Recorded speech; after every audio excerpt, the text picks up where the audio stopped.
Bonjour mes chers Sagittaires, j'espère que vous allez bien, que vous vous portez bien, que vous avez passé un très bon mois de novembre et que le mois de décembre vous promet de belles surprises.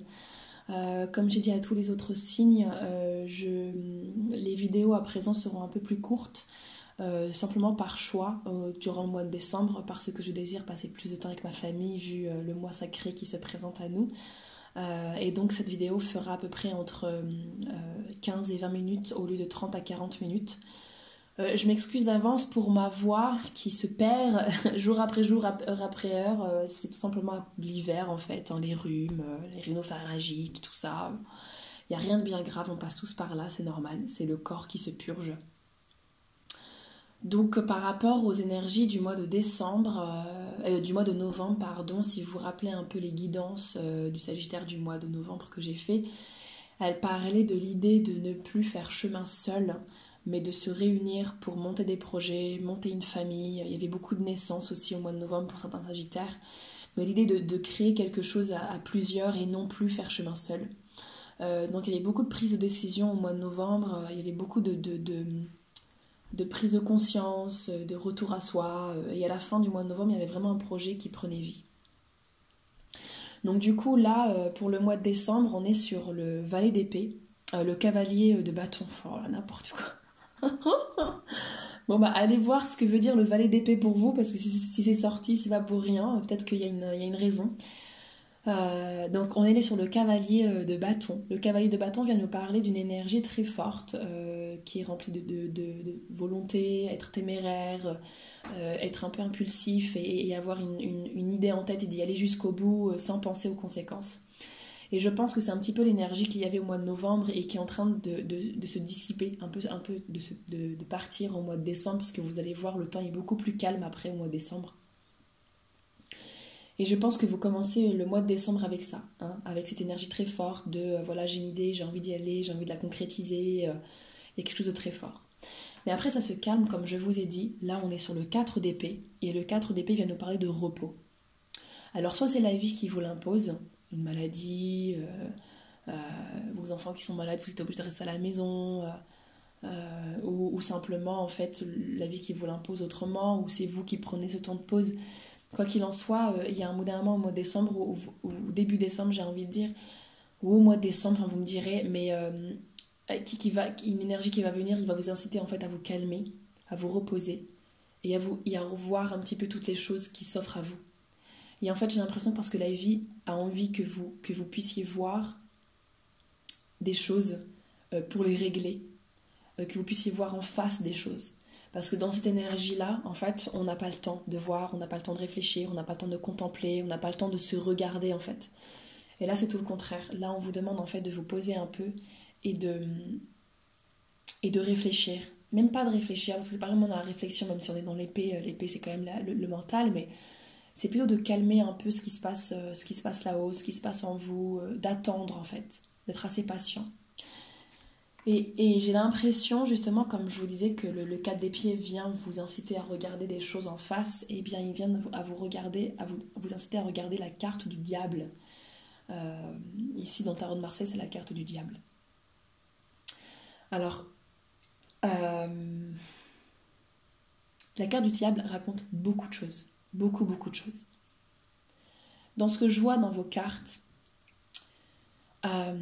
c'est soit l'idée que vous êtes dans une infidélité, dans un couple à trois, ou quelque chose comme ça, où vous tombez amoureux de quelqu'un d'autre, amoureux, amoureuse, ou vous êtes charmé par quelque chose, ou vous êtes addict à quelque chose. En fait, j'ai l'impression que vous, c'est la personne là, l'homme, et la chose à laquelle vous êtes accroché, c'est le poteau. Alors ça peut être plein de choses, comme je vous ai dit. Ça peut être une relation, ça peut être l'idée d'être addict à, je sais pas, la matière, à l'argent, à l'alcool, n'importe quoi, d'accord, c'est vous qui allez... c'est entre vous et vous, d'accord. Mais pendant ce temps de repos, vous allez vous en rendre compte, en fait. D'accord. Et ça va vous aider à voir à quoi vous êtes attaché. Quel est votre poteau de torture, entre guillemets, quoi. Alors, ça va pas vous rendre malheureux, vous rendre triste, pas du tout. Vous allez être très lucide là-dessus. Vous allez être très sincère avec vous-même Et si vous le voyez, c'est parce que vous avez envie de ne plus être attaché à ce poteau. Parce que vous savez que vous pouvez être libre. Vous savez que vous pouvez avancer sans avoir peur de tomber en fait. Que vous avez toutes les sources en vous. Et c'est pour ça que vous n'avez pas besoin d'être attaché soit à une troisième relation pour X ou Y raison, soit à une addict à quelque chose. De toute façon, vous savez, quand on est attaché à quelque chose, c'est souvent parce qu'on a peur d'être rejeté, d'être abandonné, on a peur de perdre. Et au lieu de s'attacher à la vie, à la source de vie qui est en nous, eh bien on s'attache à quelque chose à l'extérieur de nous. Mais ça, c'est quelque chose que tout le monde fait. Il n'y a pas que vous. Vous n'avez pas à vous flageller pour ça, en fait. Ça arrive à tout le monde, et moi la première. Que vous soyez un homme ou une femme. Donc ne vous inquiétez vraiment pas là-dessus. L'idée, c'est juste d'être sincère avec vous-même et de voir à quoi vous vous êtes attaché. Et pas attaché, attaché dans le sens poteau-torture, quoi.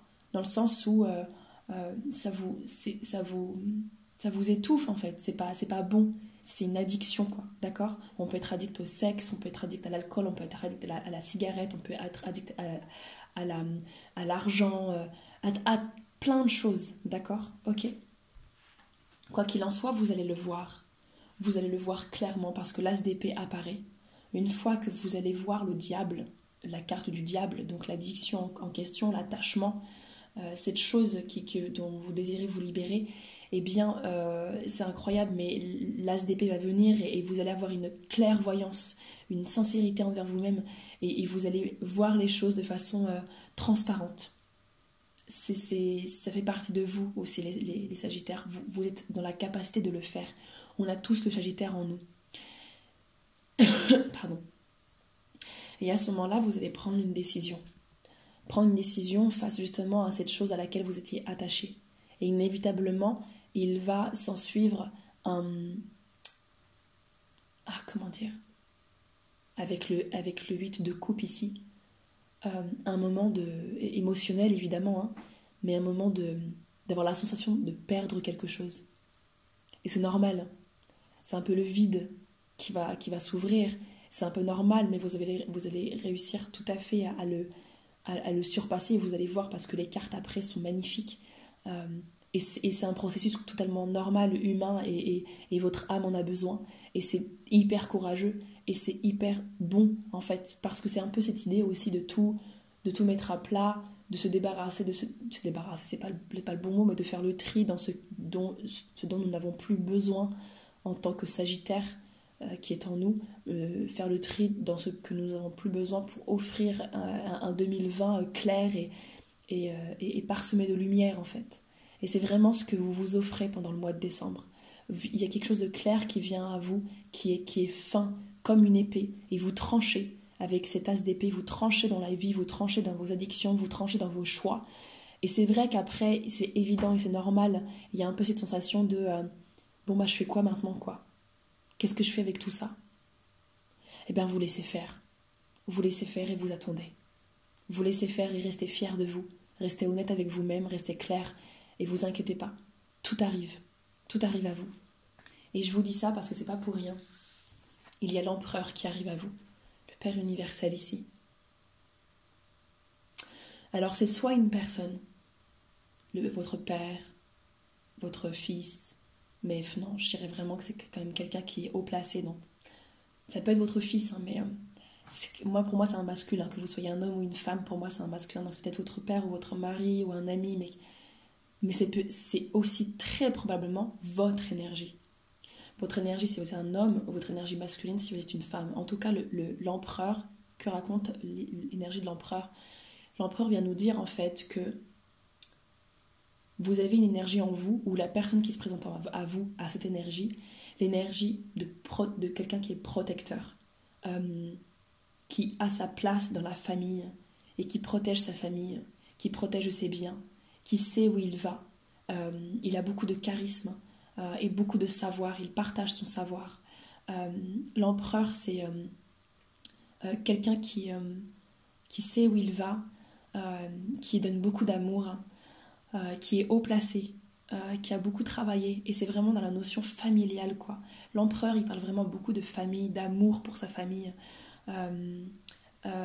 C'est Vraiment, c'est très bien dit, je trouve, ce mot-là en bas qui caractérise la carte, c'est il vient faire parler le Père universel que nous avons tous en nous. Nous avons tous en nous notre Père et notre Mère spirituelle, universelle. Bah, c'est vraiment ça. Il vient réveiller en vous le Père universel, ou il vient vous offrir une rencontre d'un Père universel. D'accord, vous me direz. En tout cas, ça vous apporte énormément de joie et de bien-être. Là, on est sur le 10 de coupe. Le 10 de coupe, ça réunit vraiment l'influence du Père universel, donc de l'empereur. Le 10 de coupe vient parler d'une joie familiale.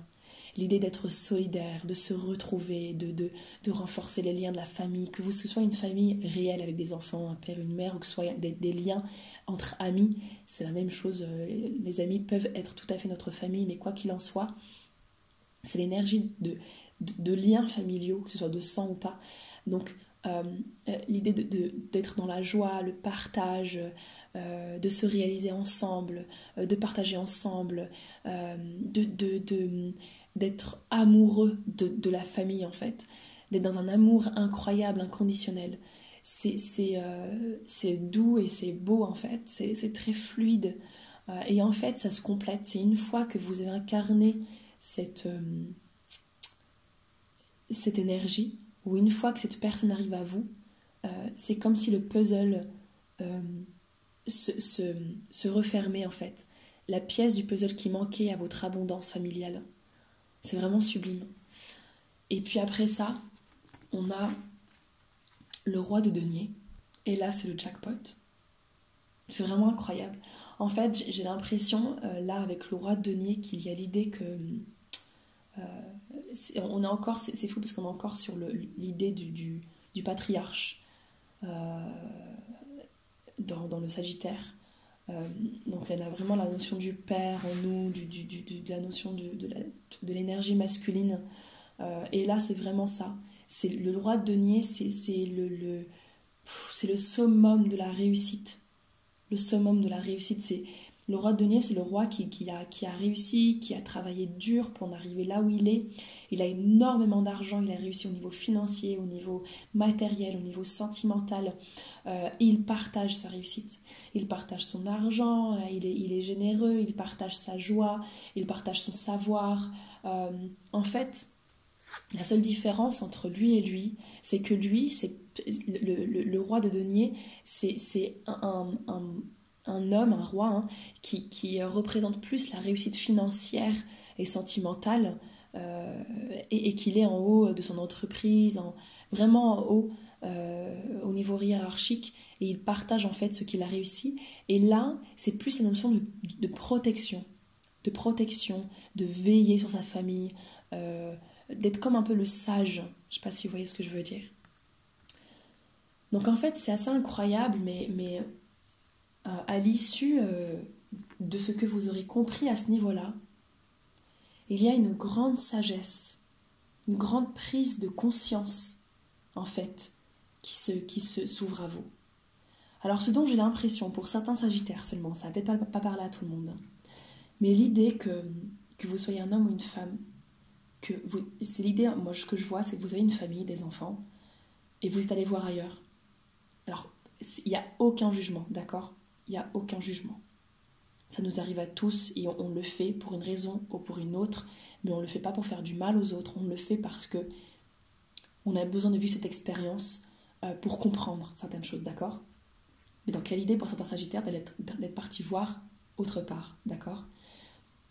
Pour une raison ou pour une autre. Et en fait, au mois de décembre, il y a comme une clairvoyance où vous vous rendez compte que ce que vous aviez sous les yeux depuis le début, votre femme, votre mari, vos enfants, était votre joie, était votre bonheur, était l'accomplissement de tout ce que vous aviez fait jusqu'ici. Et comme si vous ne vous en rendiez pas encore compte. D'accord ? Et pour que ce soit cette histoire ou pas pour les Sagittaires, tous les Sagittaires en tout cas dans cette guidance, il y a une prise de conscience très forte par rapport à un comportement que vous aviez et qui n'était pas juste envers vous-même et envers les autres, mais un comportement qui n'était pas là pour faire du mal en fait parce que vous êtes remplis d'amour, les Sagittaires. Vous n'étiez pas là pour faire du mal, c'était un chemin que vous aviez pris et qui ne vous convient plus tout simplement. Mais ce qui est beau, c'est que vous vous offrez une route remplie d'abondance et de joie et de réussite. Vous réussissez les Sagittaires. Vraiment. Vous faites le tri dans votre champ de vision et c'est l'abondance qui s'offre à vous. C'est vraiment très très beau. Voilà les Sagittaires, j'espère que cette guidance vous aura plu, et pas forcément plu parce que l'idée c'est pas de vous plaire, mais vous aura aidé. Surtout ça, parce que moi je m'en fous de plaire ou de pas plaire, mais c'est l'idée que j'espère que ça vous a aidé et que vous a permis de comprendre pas mal de choses. Je vous envoie tout mon amour, je vous aime très très fort. Paix sur vous les Sagittaires, et je vous trouve très courageux, et profitez bien de votre famille et de vos amis, parce que vous êtes très important pour eux. Ciao ciao.